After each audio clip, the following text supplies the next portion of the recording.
Hello student. तो last class में हमने देख लिया था कि अपने पास जो भी चालक हैं, विद्युत रोधी पदार्थ हैं, दो प्रकार से वर्गीकरण किया था। एक तो हमने विद्युत रोधी पदार्थ और चालक जो कि नॉर्मल है, जैसे कि अपनी चालकता प्रदर्शित करते हैं, विद्युत धारा का संचरण कर पाते हैं, तो वे पदार्थ चालन कहलाते हैं। इसके बाद हमने देखा था विद्युत रोधी पदार्थ, जिनको पराविद्युत और कुचालक कहते हैं, जिनसे धारा का चालन नहीं हो सकता।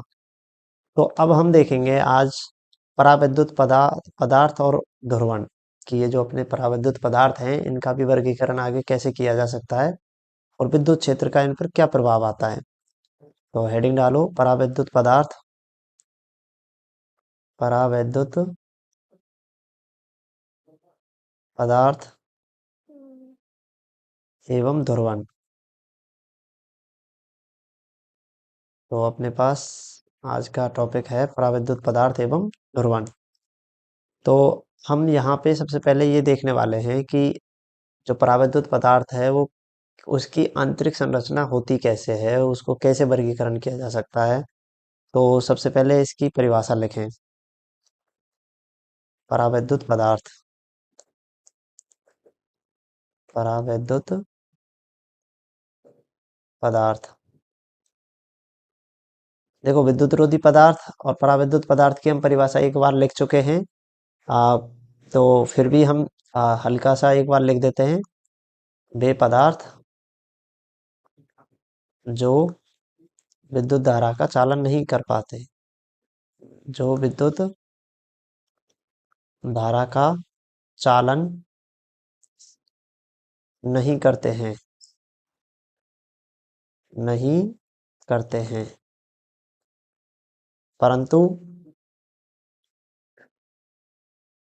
ये विद्युत क्षेत्र में रखने से कुछ एक प्रभाव आता है, इनका विद्युत क्षेत्र का प्रभाव, जिसको हम इनकी आंतरिक संरचना में विद्युत क्षेत्र का विद्युत द्विध्रुव बनना, कुछ ऐसा प्रभाव आता है।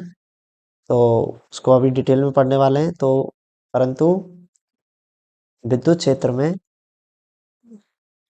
विद्युत क्षेत्र में रखने पर विद्युत प्रभाव का प्रदर्शन करते हैं, प्रदर्शन करते हैं। क्या कहलाते हैं? परावैद्युत पदार्थ कहलाते हैं। परावैद्युत पदार्थ कहलाते हैं। अब यहाँ पे अपने पास क्या है कि परावैद्युत पदार्थ यानी कि डाइलेक्ट्रिक जो मटेरियल है, वो इसको कह रहे हैं। अब परावैद्युत पदार्थ भी दो प्रकार के होते हैं। तो इसमें आगे की लिखेंगे परावैद्युत पदार्थ, परावैद्युत पदार्थ दो प्रकार के होते हैं, दो प्रकार के होते हैं। कौन कौन से? तो इसमें नंबर एक है ध्रुवीय परावैद्युत, ध्रुवीय परावैद्युत पदार्थ,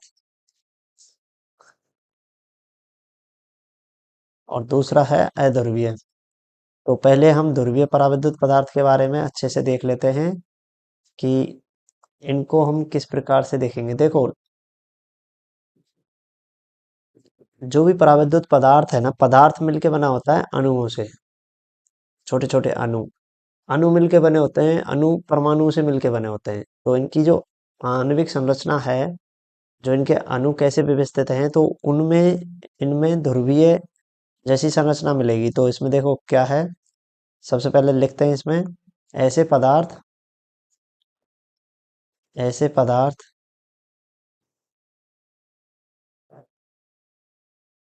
ऐसे पदार्थ जिनके अणुओं, जिनके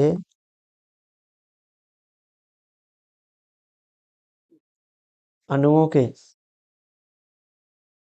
जिनके अणुओं के धनावेश, अणुओं के धनावेश तथा ऋणावेश, तथा ऋणावेश, ऋणावेश का वितरण, ऋणावेश का वितरण पृथक पृथक होता है, पृथक पृथक होता है।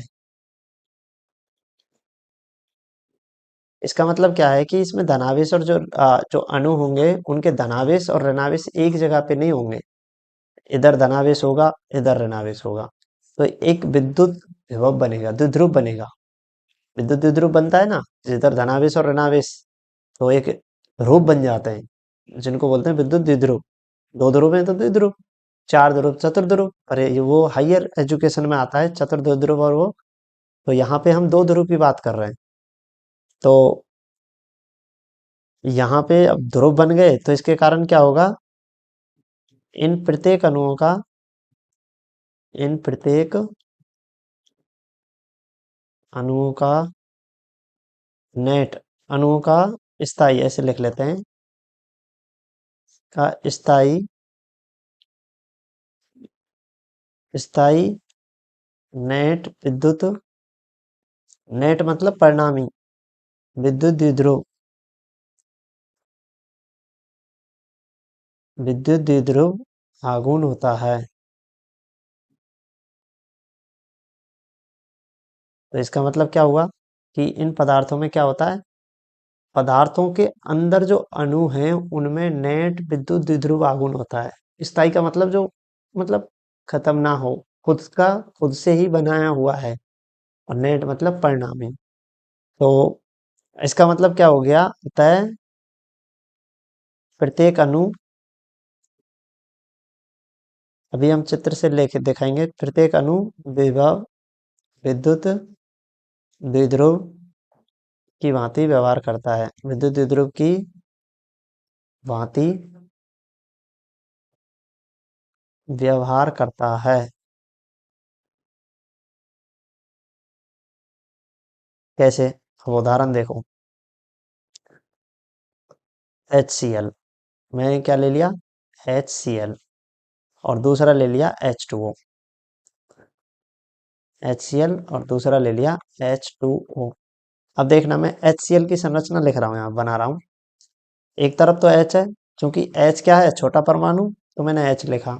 Cl क्या है, बड़ा परमाणु, तो ये बड़ा लिख दिया। तो ये तो है H, इस पे तो प्लस आवेश होगा और इस पे माइनस होगा। किसके कारण होगा ये, Cl माइनस, यहाँ पे Cl माइनस होगा, यहाँ पे अपने पास आएगा Cl माइनस। और ये दोनों, अब देखो क्या हो गया, H प्लस और Cl माइनस, तो इन दोनों पे दो ध्रुव जैसे बन गए ना, एक तरफ तो धनावेश बना है और एक तरफ ऋणावेश। तो अगर पूछा जाए विद्युत द्विध्रुव किधर दिशा में होगा, ऋणावेश से धनावेश, तो इसका मतलब ऋणावेश किधर है, इधर। तो इधर से इधर दिशा में क्या होगा, विद्युत द्विध्रुव आघूर्ण पी वेक्टर। तो ये दिशा क्या होगी, पी वेक्टर की। ये इसके पदार्थ के अंदर जो भी अणु हैं, जो परमाणु से मिलकर बने होते हैं, उसकी संरचना है। तो इसमें प्रत्येक प्रत्येक अणु का क्या हुआ, नेट द्विध्रुव आघूर्ण हुआ ना, नेट विद्युत द्विध्रुव आघूर्ण, हाँ हुआ। इसकी दिशा किधर है, इसकी इधर है। अगर मैं H को इधर बना देता हूँ तो दिशा किधर हो जाती, इधर। अब दूसरा एग्जांपल H2O का कैसे होगा, देखो। H2O में दो H है, तो मैंने ये H प्लस, दो H प्लस जोड़े और O माइनस। O का कितना माइनस होता है, दो माइनस। हाइड्रोजन परमाणु का एक परमाणु क्रमांक है, इसका कक्षीय कक्ष ऑक्सीजन की तुलना में छोटा होगा, तो ये ऑक्सीजन बना दिया और ये छोटे छोटे हाइड्रोजन। ठीक है। अब देखो यहाँ पे दो ध्रुव बने, यहाँ पे एक तरफ तो इधर बनेगा और एक तरफ इधर बनेगा। चूंकि अपने पास ये माइनस वाला आ गया, ये प्लस वाला, तो माइनस से प्लस की तरफ एक तो P1 में इधर मिलेगा। तो यहाँ पे इस दिशा में P वेक्टर होगा एक, और एक माइनस से प्लस की दिशा में इधर होगा विद्युत द्विध्रुव। अब देखो दो अपने पास कैसे आ गए, एक तो इधर है, एक इधर है, तो दोनों को मिला के परिणामी किधर मिलेगा, परिणाम मिलेगा इधर नीचे की साइड बीच में। तो अपने पास इस दिशा में क्या मिल जाएगा, पी नेट। नेट मतलब परिणामी। समझ में आया? तो इसका मतलब ये कैसे ध्रुवीय है, कैसे पराविद्युत पदार्थ हैं, ध्रुवीय। इनके जो अणु हैं वो अपने आप में एक द्विध्रुव की तरह भांति व्यवहार कर रहे हैं, इसलिए इनका नाम द्विध्रुव, द्विध्रुवीय, वो ध्रुवीय पराविद्युत रख दिया गया है। अगर अब इनको हम किस में लेके जाएं, विद्युत क्षेत्र में, तो क्या होगा? तो इसमें आगे लिखें, इसी ध्रुवीय पदार्थ के, इसी ध्रुवीय पदार्थ के अणु बाह्य विद्युत क्षेत्र की अनुपस्थिति में, बाह्य विद्युत क्षेत्र की अनुपस्थिति में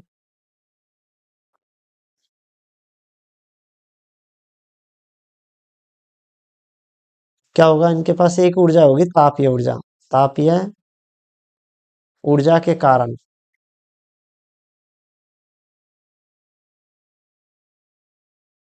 ऊर्जा के कारण ये क्या है, यादृच्छिक रूप से अनियमित इधर उधर गति करते रहते हैं।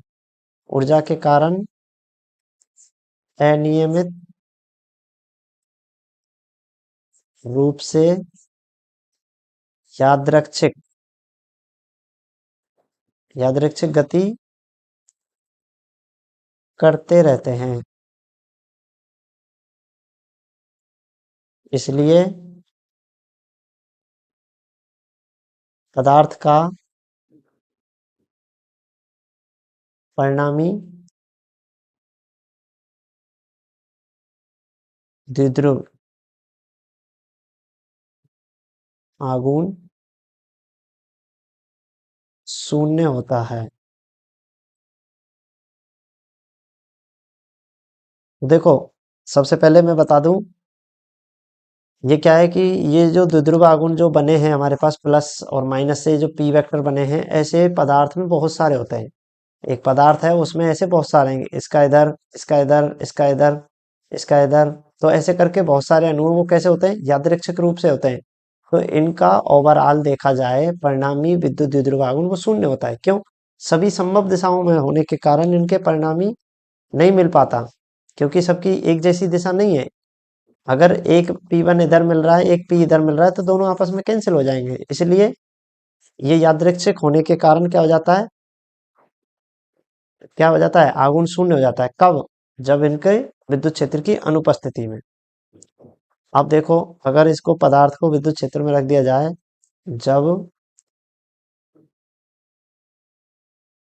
पदार्थ को बाह्य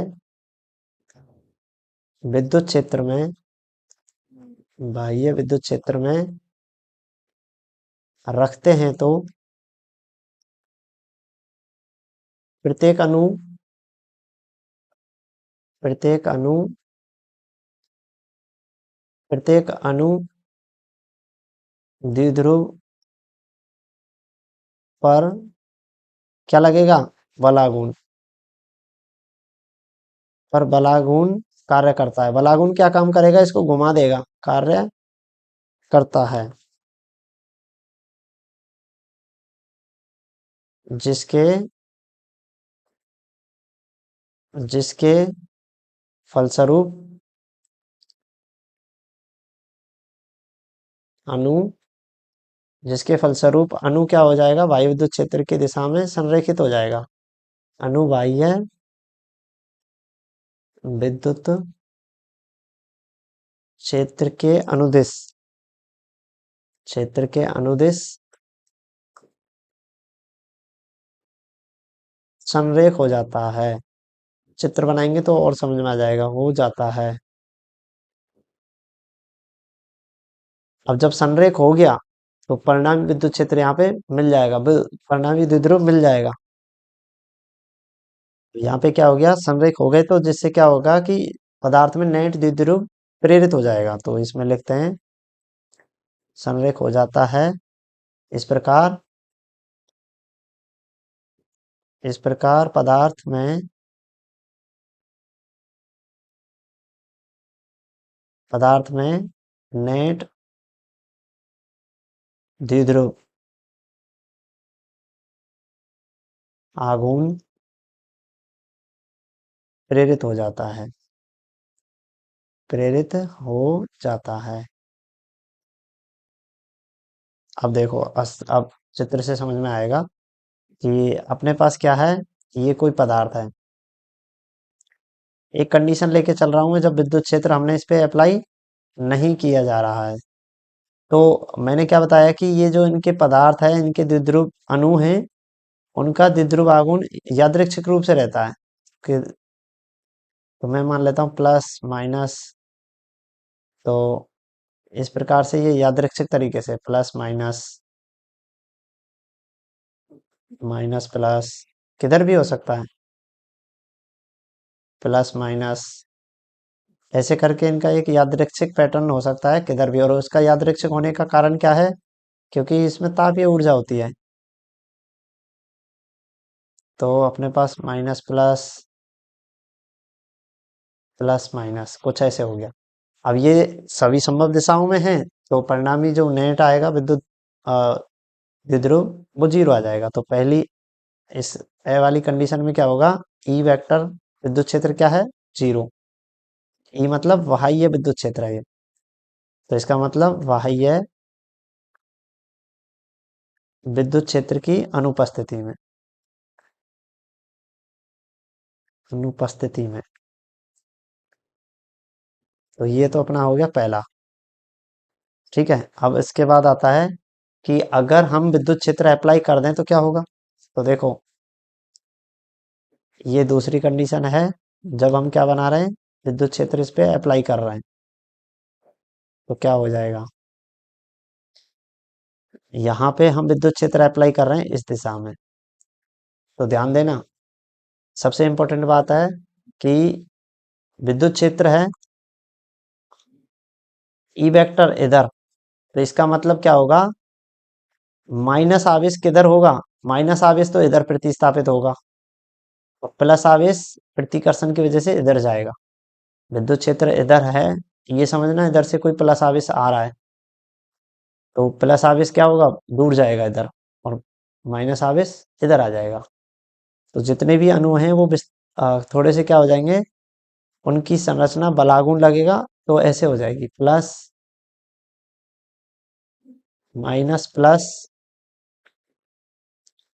माइनस प्लस, और संरेख हो जाएंगे ये विद्युत क्षेत्र की दिशा में, minus plus, minus plus, minus plus. तो ऐसे करके अपना ये हमने देख लिया। ये कब है, जब ई वेक्टर विद्युत क्षेत्र का मान क्या है, बाह्य विद्युत क्षेत्र अशून्य है, अर्थात बाह्य विद्युत क्षेत्र की उपस्थिति में। तो अपने पास ये आ गया। तो क्या हो गया, क्या हुआ, जब हमने विद्युत क्षेत्र लगाया तो ये जो अणु थे, इनके द्विध्रुव आघूर्ण क्या हो गए, विद्युत क्षेत्र की दिशा में संरेखित हो गए। देखो ये संरेखित हुए, एक संरेख एक दिशा में ही हो गए सब ऐसे। तो इससे क्या होगा, बाह्य विद्युत क्षेत्र के प्रभाव के कारण हुआ है। तो इसको हम जो खुद से इनका प्रभाव बनता है, विद्युत क्षेत्र बनता है, उसको ध्रुवण कहते हैं, वो आगे पढ़ेंगे। और तब तक हम दूसरा टॉपिक इसका जो है वो क्या है, ये तो हो गया ध्रुवीय, ये तो हमने देख लिया ध्रुवीय।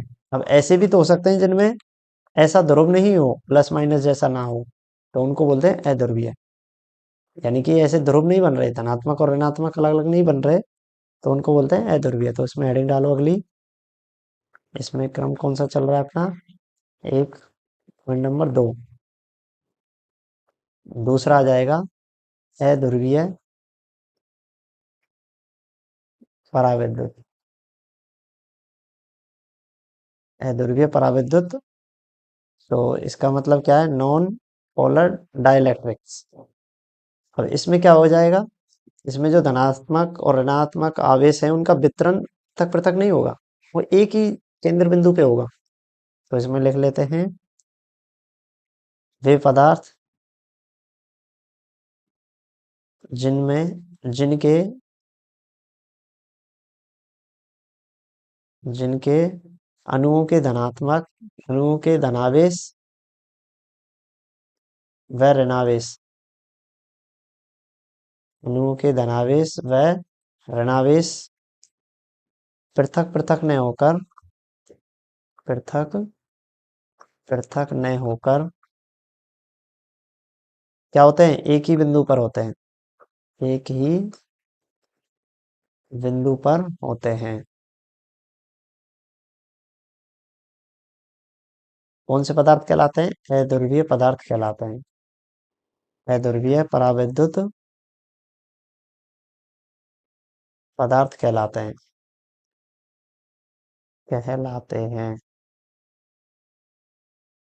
अब देखो क्या होगा, जैसे H2, जैसे H2। अब इसमें दोनों हाइड्रोजन हाइड्रोजन है, वो एक ही बिंदु पे होंगे, ध्रुवीकरण नहीं हो रहा इसमें।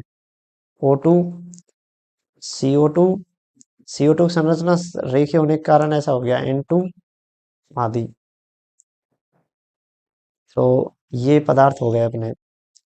अब इसमें क्या होता है, इन पदार्थों में नेट द्विध्रुव आघूर्ण है ना, वो शून्य होता है इन पदार्थों के अणुओं का। इन पदार्थों के अणु का द्विध्रुव आघूर्ण, एक तो हम बात कर रहे हैं अणु का, और एक पदार्थ का, कुल अणु का द्विध्रुव आघूर्ण शून्य होता है। अतः संपूर्ण पदार्थ का क्या हो जाएगा, फिर शून्य हो जाएगा। अतः संपूर्ण पदार्थ का नेट द्विध्रुव आघूर्ण शून्य होता है।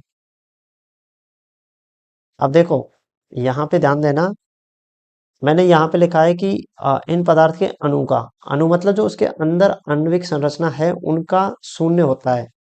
पहले वाले में क्या था कि इनका आणविक जो है, प्रत्येक अणु का विद्युत द्विध्रुव आघूर्ण शून्य नहीं होता, द्विध्रुव आघूर्ण होता है उसमें, क्योंकि इसकी संरचना कैसे थी, प्लस और माइनस करके अलग अलग हो रहे थे। लेकिन यहाँ पे एक ही जगह पे होने के कारण द्विध्रुव शून्य होता है। ये शून्य हो गया, तो पदार्थ का, संपूर्ण पदार्थ का तो शून्य वहां पे भी था। उसका कारण क्या था कि वो यादृक्ष थे, अणु जो थे वो इधर उधर थे, तो ऐसे यादृच्छता की वजह से हो गया था।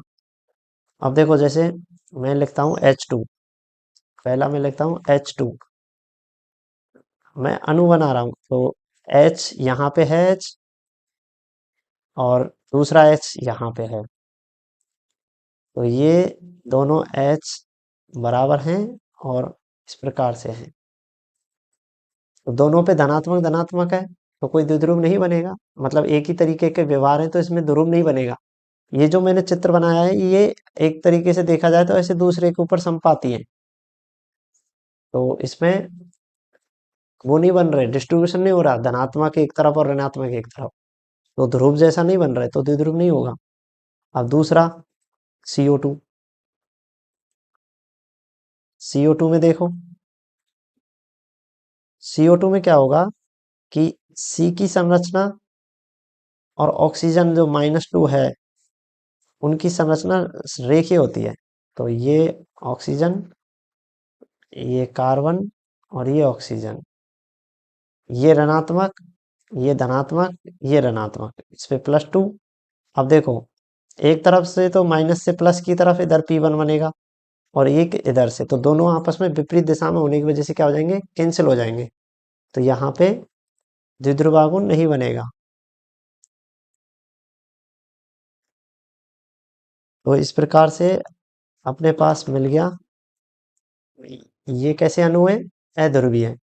तो अब इनको अगर विद्युत क्षेत्र में रखा जाएगा तो क्या होगा, तो इसमें लिख लेते हैं, जब अध्रुवीय परावैद्युत परावैद्युत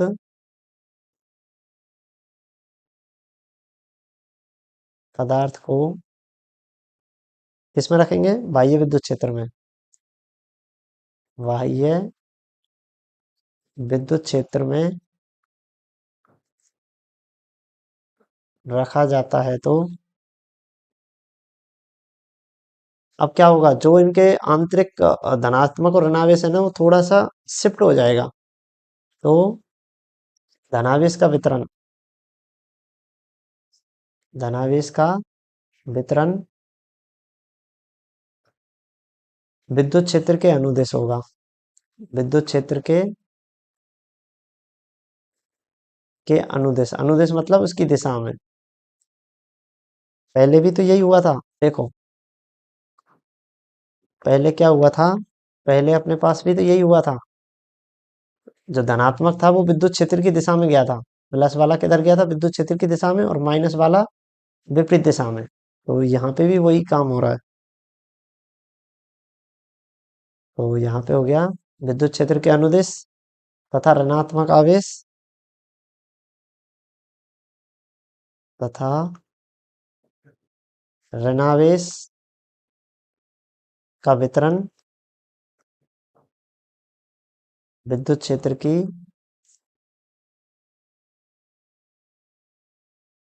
विपरीत दिशा में,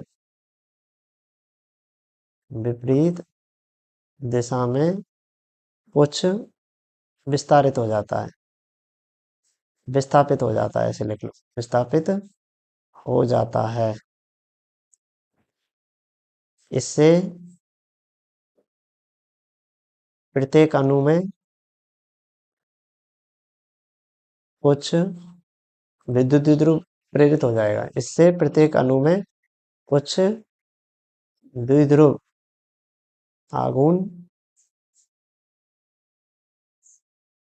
प्रेरित हो जाता है।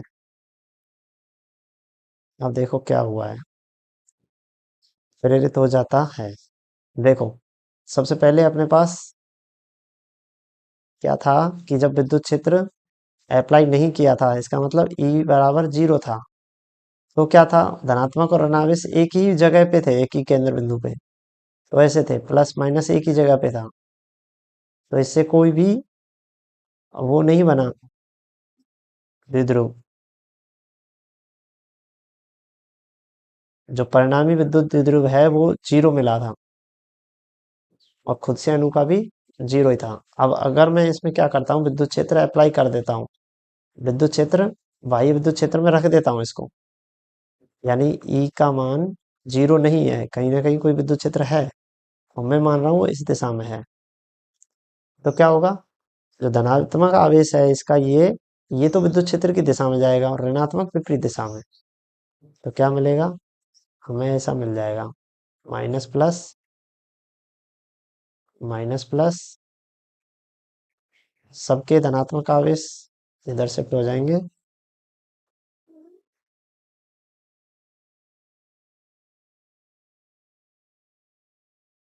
तो यहाँ पे अपने पास माइनस प्लस,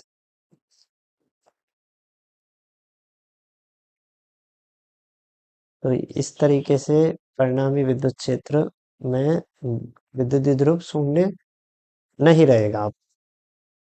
तो इस प्रकार से हमने देखा द्विध्रुव, ध्रुवीय और अध्रुवीय, ध्रुवीय में और अध्रुवीय में अंतर क्या है, बस यही है, उसमें पहले से अणु का द्विध्रुव होता है, इसमें द्विध्रुव नहीं होता।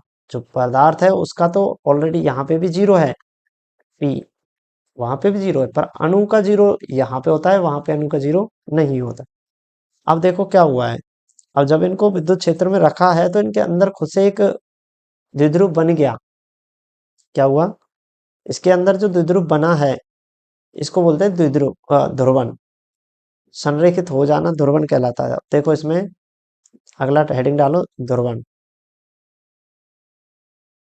ध्रुवण। तो ध्रुवण क्या होता है, जब किसी पदार्थ को, पराविद्युत पदार्थ को हम क्या रखते हैं, बाह्य विद्युत क्षेत्र में रखते हैं, तो उसके अंदर द्विध्रुव प्रेरित हो गया था। क्या हुआ था, द्विध्रुव प्रेरित हो गया था ये, तो इसे क्या कहते हैं, ध्रुवण कहते हैं। इसको लिख लेते हैं, बाह्य विद्युत क्षेत्र में, बाह्य विद्युत क्षेत्र में या बाह्य विद्युत क्षेत्र की उपस्थिति में, बाह्य विद्युत क्षेत्र की उपस्थिति में पराविद्युत पदार्थ में पराविद्युत पदार्थ में विद्युत द्विध्रुव प्रेरित होना।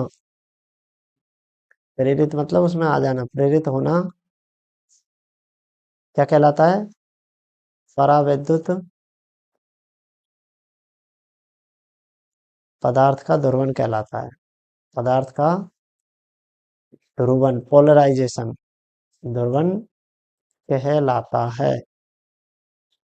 जो विद्युत द्विध्रुव बनता है उसको ही क्या कहते हैं? ध्रुवण कहते हैं। ध्रुवण एक सदिश राशि है, ध्यान रखना। अब इसकी परिभाषा देखा जाए तो पदार्थ के एकांक आयतन में, एकांक आयतन में उत्पन्न द्विध्रुव आघूर्ण, द्विध्रुव आघूर्ण क्या कहलाता है? पदार्थ का ध्रुवण सदिश कहलाता है। ध्रुवण सदिश कहलाता है। इसे कैपिटल पी से व्यक्त करते हैं और स्मॉल पी से कौन से? विद्युत द्विध्रुव आघूर्ण को। ये ध्रुवण वाला है, दोनों में अंतर है, ध्यान रख लेना। दोनों में अंतर है, ये विद्युत द्विध्रुव है, ये एकांक आयतन में है। तो इस पी वेक्टर को हम क्या लिख सकते हैं? Small P upon V. एकांक आयतन में ध्रुवण है, द्विध्रुव है ये, एकांक आयतन में। तो ये इस प्रकार से है। अब क्या होता है कि कुछ पदार्थ ऐसे होते हैं कि जिसमें विद्युत द्विध्रुव, जिसमें विद्युत क्षेत्र अप्लाई किया इधर, तो जो ध्रुवण है वो विद्युत द्विध्रुव है, वो इसी के अनुदिश प्राप्त होता है, इधर से इधर। तो उनको बोलते हैं समदैशिक पदार्थ। कौन से पदार्थ? समदैशिक पदार्थ। तो इसमें एक लाइन लिखेंगे, रेखीय समदैशिक पदार्थ में, समदैशिक, एक सेकंड, समदैशिक पदार्थ में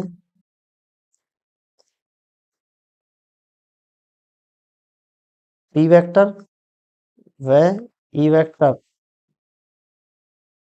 पी वेक्टर ई वेक्टर के अनुदिश होता है, ऐसा लिखते हैं। पी वेक्टर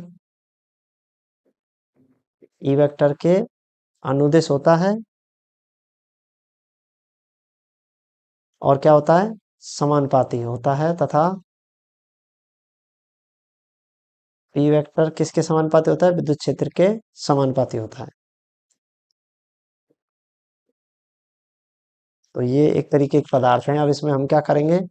ध्रुवण, अब हमारे पास क्या मिल गया कि जो ध्रुवण है वो किसके समानुपाती है? विद्युत क्षेत्र के। तो इसको लिख लेते हैं, ध्रुवण सदिश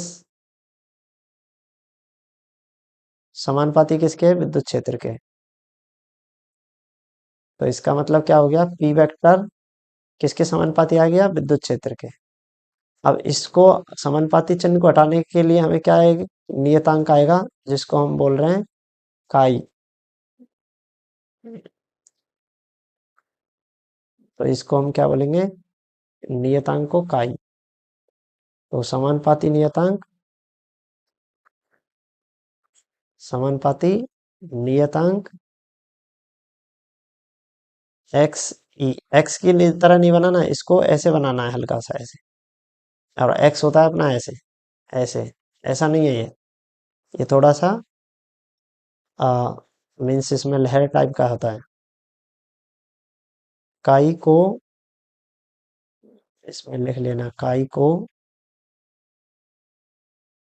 पदार्थ की वैद्युत प्रवृत्ति, वैद्युत प्रवृत्ति कहते हैं। पूछा जाए विद्युत प्रवृत्ति क्या है, तो इसके नीचे अंडरलाइन कर लेना, पदार्थ की विद्युत प्रवृत्ति कौन कौन सा होता है? काई। तो काई कहते हैं, यह ध्रुवणता का मापक है, ध्रुवता का। यह परावैद्युत पदार्थ की ध्रुवता को व्यक्त करता है, ध्रुवता का मापक है। इसका मतलब क्या है कि जिसमें काई का मान, देखो ये मान ज्यादा होगा तो इसमें ये मान ऑलरेडी ज्यादा हो जाएगा, तो जिसमें काई का मान ज्यादा होगा तो ध्रुवता का मान अच्छा होगा, उसमें द्रव्यमान अच्छा हो जाएगा। मापक है और यह बीमाहीन राशि है, यह बीमाहीन राशि है। अगर एग्जाम में पूछा जाए कि कैसी राशि है तो बीमाहीन राशि है। तो यहाँ पे अपना ये चैप्टर नहीं, ये टॉपिक कंप्लीट है। तो हमने देखा ध्रुवण। ध्रुवण मतलब एक ध्रुवण मतलब जो अध्रुवित पदार्थ है या फिर द्विध्रुव आघूर्ण उसका जीरो है, वो एक संरेखित अवस्था में हो जाता है। किसके कारण होता है? बाह्य विद्युत क्षेत्र के कारण। तो जैसे यहाँ पे रखा, इन दोनों इनमें सबका द्विध्रुव ध्रुवण इस दिशा में हो गया, देखो। और जब ध्रुवीय था उसका भी ऐसे ही हो गया। तो इसको ही क्या कहते हैं? ध्रुवण कहते हैं इस गुण धर्म को। अब ये कितना होता है, किसके समानुपाती होता है? ये विद्युत क्षेत्र के समानुपाती होता है। अगर संरेख समदेशिक पदार्थ है, समदेशिक मतलब जैसा विद्युत क्षेत्र लगाया जा रहा है उसी दिशा में P बन रहा है, तो कैसे कहलाएगा? समदेशिक। अब ये ध्रुवण सदिश जो किसके समानुपाती होता है? विद्युत क्षेत्र के समानुपाती नियतांक काई आ जाता है। और काई को हम क्या कह देंगे? इसको हम कह देंगे, क्या कहेंगे? पदार्थ की वैद्युत प्रवृत्ति। और ये किसका मापक मापक होता है? ध्रुवण, ध्रुवता का मापक है। इससे कि ज्यादा मान होगा तो ध्रुवण ज्यादा होगा। तो मिलते हैं अगले टॉपिक में। तब तक ये देखते वीडियो और प्रैक्टिस करते रहिए, याद रखिए। ठीक है, धन्यवाद।